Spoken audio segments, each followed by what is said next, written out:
மாண்புமிகு உறுப்பினர் சாசி சிவசங்கர் அவர்கள். தமிழ்த்தாய் வாழ்த்தை முதலில் பாட வேண்டும், அவை நிறைவின் போதுதான் தேசிய கீதம் பாட வேண்டும் என்கின்ற மரபு தமிழ்நாட்டிலே கடைபிடிக்கப்பட்டு வருவது. இது ஏதோ அவைக்கு மாத்திரமல்ல, நீங்களும் நானும் பள்ளியிலே படிக்கும் போதும் அங்கேயும் இந்த நிகழ்வு தான் நடைபெற்றது என்பதை உங்களுக்கு நான் சுட்டிக்காட்ட விரும்புகிறேன். பேரவைத் தலைவர் அவர்களே, வந்தே மாதரம் பாடல்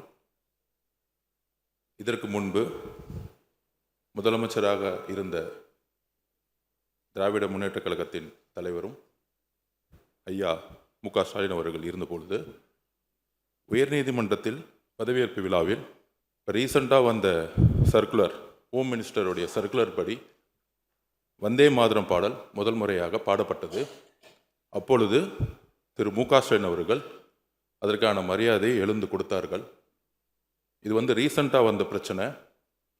அதற்கப்புறம் பதவியேற்பு விழாவில்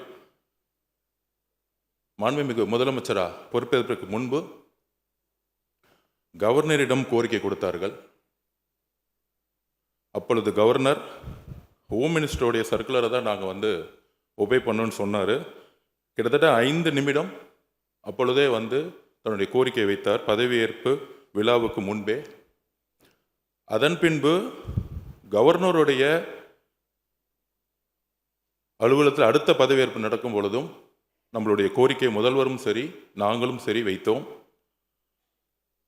கவர்னருடைய கண்ட்ரோலில் இருக்கக்கூடிய அவருடைய அவையில் பதவியேற்கும் பொழுது மாநில அரசால் எந்த விதமான முயற்சிகளை செய்ய முடியல. ஆனால் அரசு நிகழ்ச்சிகளில் எப்பொழுதும் தாய்மொழியாக இருக்கக்கூடிய தமிழ்த்தாய் வாழ்த்தை பாடினோம். அதே மாதிரி இன்றைக்கு மாண்புமிகு முதலமைச்சர் அவர்கள் முதல் சட்டசபை கூட்டத்தில்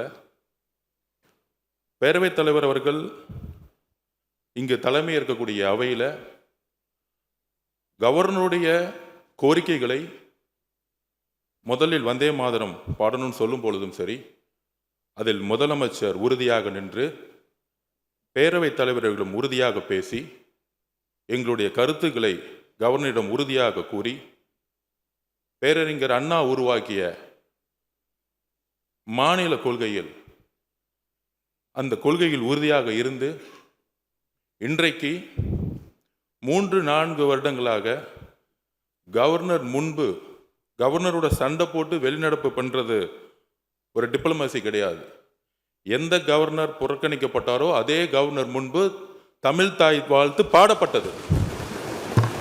இதுதான் தமிழ்நாட்டில் புதிய தலைமையின் எங்களுடைய முதலமைச்சருடைய மெசேஜ்.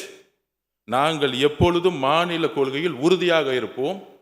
அது கவர்னராக இருந்தாலும் சரி, டெல்லியோட தலைமையிலாக இருந்தாலும் சரி, எங்களுடைய மாநில உரிமையை ஸ்டேட் அட்டானமின்னு சொல்லக்கூடிய அறிஞர் அண்ணாவுடைய கொள்கையில் நாங்கள் எப்பொழுதும் உறுதியாக இருப்போம் என்பதை பதிவு செய்து 4 வருடங்கள் கழித்து முதல் முறையாக அதை நடைமுறைப்படுத்துவது எங்களுடைய மாண்புமிகு முதலமைச்சர் அவர்கள். ஒரு சண்டை போட்டு வெளிநடப்பு பண்றதில்லை, அதே கவர்னரை தமிழ்த்தாய் வாழ்த்தை முதல்ல பாட வச்சு நிற்க வச்சு மரியாதை கொடுத்து தமிழக மக்களுடைய உரிமையை நிலைநாட்டியது இந்த அவையில். அதனால இதை திராவிட முன்னேற்ற கழகத்துடைய தோழர்கள், உங்களுடைய கொள்கையும் எங்களுடைய கொள்கையும் அண்ணாவுடைய கொள்கையும் தான். இதில் எந்த விதமான கருத்து வேறுபாடும் கிடையாது. இதில் நம்ம கிட்ட எந்த விதமான வேறுபாடும் கிடையாதுங்களை நம்முடைய சகோதரர்களுடைய சட்டமன்ற உறுப்பினர்கிட்ட பதிவு பண்ணிக்கிறோம். அதில் நாங்கள் எப்பொழுதும் எங்கள் உயிரை விட உறுதியாக நாங்கள் இருப்போங்கிறதை பதிவு பண்ணிக்கிறோம்.